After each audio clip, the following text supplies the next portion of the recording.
हाय। आप लोगों ने एचपीवी वैक्सीन के बारे में तो सुना ही होगा और इसमें ना दो तरह के डिबेट चल रहे हैं कि सेफ़ है या अनसेफ है।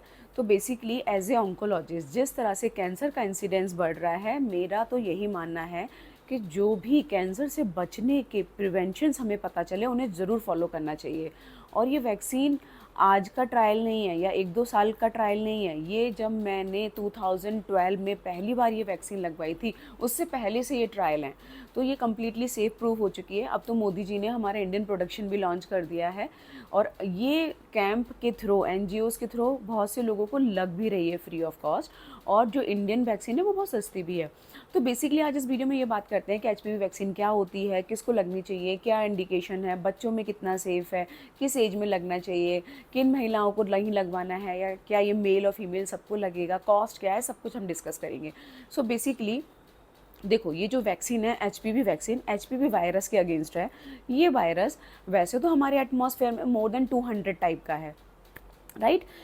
लेकिन इसके कुछ ही सब टाइप कैंसर कराते हैं, जिसमें मोस्ट कॉमनली एचपीवी 16, 18, 33, 34 इस टाइप के कुछ स्ट्रेन्स हैं जो ये कैंसर कराते हैं। कुछ जेनाइटल वॉर्ट्स कराते हैं या वॉर्ट्स कराते हैं, जैसे कि एचपीवी 6 और 11। तो इनके अगेंस्ट ये वैक्सीन है। कुल मिला के in short as a oncologist मैं आपको ये बताना चाहती हूँ कि ये जो एचपीवी वायरस जो 6 तरह के कैंसर कराता है उसके लिए बहुत इफेक्टिव है। अब वो 6 तरह के कैंसर्स कौन कौन से हैं? कार्सिनोमा सर्विक्स, यानी कि जो महिलाओं में बच्चेदानी का मुंह होता है वो, oropharyngeal cancer, penile cancer, anal cancer and vulva and vagina. तो कुछ कैंसर फीमेल्स में है, कुछ मेल में है। तो कुल मिला के ये दोनों के लिए इफेक्टिव है। किस एज में लगानी चाहिए? 9 to 14 years is ideal age, लेकिन something is better than nothing. हमारी महिलाओं में most common cancer C A cervix है और सी ए सर्विक्स 90% कैंसर में एचपीवी वायरस से हो रहा है, यानी कि 16 और 18 से। तो ये वैक्सीन लेने से महिलाओं में एक प्रतिरोधक क्षमता बढ़ती है उस कैंसर के लिए, इसीलिए इन महिलाओं में 45 की उम्र तक एडवाइजेबल है। मैंने अपनी वैक्सीन 24 की एज में ली थी, जब मैं हाँ 24 की एज में, 25 या 26 की एज में, जब मैं अपना पीजी कर रही थी, राइट। तो ये महिलाओं में इंडिया में 45 एज तक लगवा सकते हैं एंड आइडियली एज है 9 to 14। लड़के और लड़कियां, यानी कि school going children, completely safe है। मैं अपने बेटे को लगवा चुकी हूँ जो कि 11 साल का है, और सभी से रिक्वेस्ट करूँगी कि ये वैक्सीन लगवा लें। अब बात करते हैं कहाँ लगेगी। किसी भी गायनी सेंटर में जाके, किसी भी कैंसर सेंटर में जाके। आजकल तो इसका इतना एडवर्टाइजमेंट हो रहा है, जगह जगह कैंप लगा के ये वैक्सीन फ्री में लगाई जा रही है। वैक्सीन की बात करें किस नाम से है, तो एक अपना इंडियन प्रोडक्शन है सर्वावैक, दूसरा है out of India production MDS company का, यानी कि गार्डासिल 4 और नैनो। तो क्वाड्री या नैनो, या जिसमें गार्डासिल 4 मतलब जिसमें 4 स्ट्रेन्स के अगेंस्ट है, इम्यूनिटी के लिए अच्छा है, और जिसमें नैनो मतलब 9 स्ट्रेन्स के अगेंस्ट ये वैक्सीन है, राइट। तो दोनों में जो भी आपको मिले आप लगवा सकते हो। आउट ऑफ इंडिया का जो प्रोडक्शन है वो कॉस्टली है, इंडियन प्रोडक्शन हमारा चीपर है, और ऑब्वियस सी बात है हमें मेड इन इंडिया को प्रमोट करना है तो हमें इंडियन प्रोडक्शन लगवाना चाहिए, जो कि ट्रायल के बाद ही आया है तो सेफ़ है। अब मैंने बता दिया किस एज में। अब हम बात करते हैं कि कैसे लगेगा। ये आईएम इंजेक्शन लगता है, इंट्रामस्कुलर, ठीक है।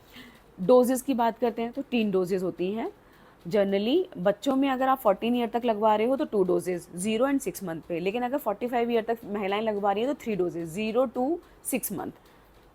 एंड सेम गार्डासिल के लिए भी है, सेम सर्वावैक के लिए भी है। बच्चों में 2 डोजेज़, बड़ों में 3 डोजेज़, ऐसे याद रखिए। प्रेग्नेंट लेडीज़ को नहीं लगवाना है, या जो बेबी प्लान करना चाहते हैं उन्हें नहीं लगवाना है। अब हम बात करते हैं इसका कोई साइड इफ़ेक्ट तो नहीं है, कोई साइड इफ़ेक्ट नहीं है। जैसा कि वैक्सीन का, किसी भी वैक्सीन का साइड इफ़ेक्ट होता है वो इसका है। अगला है, बहुत बड़ा मिथ है कि इनफर्टिलिटी करा रही है ये वैक्सीन। बिल्कुल भी नहीं। मैंने शादी से पहले लगवाई थी और मेरा बेबी भी है, ठीक है।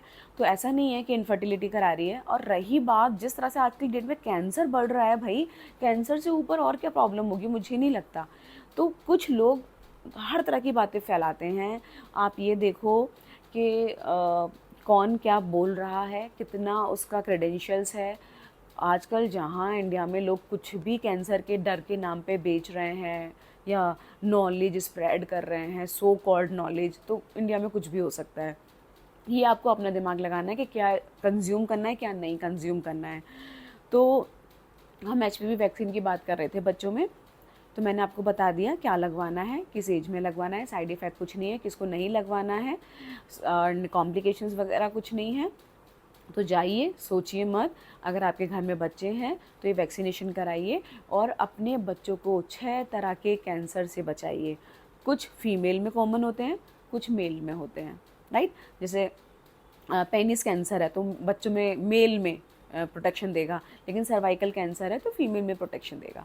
तो ये जाके लगवाइए। इंडियन वैक्सीन का कॉस्ट भी बहुत कम है और मुझे लगता है आने वाले टाइम में ये हमारे बच्चों के इम्यूनाइजेशन कार्ड में इन्वॉल्व हो जाएगा, राइट।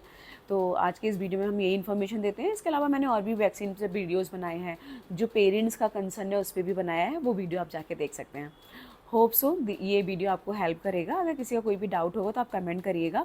एविडेंस के लिए मैं आपको बता दूं, ये सारी रिसर्च पेपर जो मैंने पढ़े हैं वो WHO गाइडलाइंस मैंने पढ़ी हैं और इंडिविजुअल HPV कैंसर से रिलेटेड गाइडलाइंस पढ़ी हैं, HPV वायरस के पेपर्स पढ़े हैं। तो उससे सारा पढ़ के ये मैं समराइज़ मैंने आपको प्रेजेंट किया है। So thank you so much watching this video. Please like, comment and share with others. Thank you so much.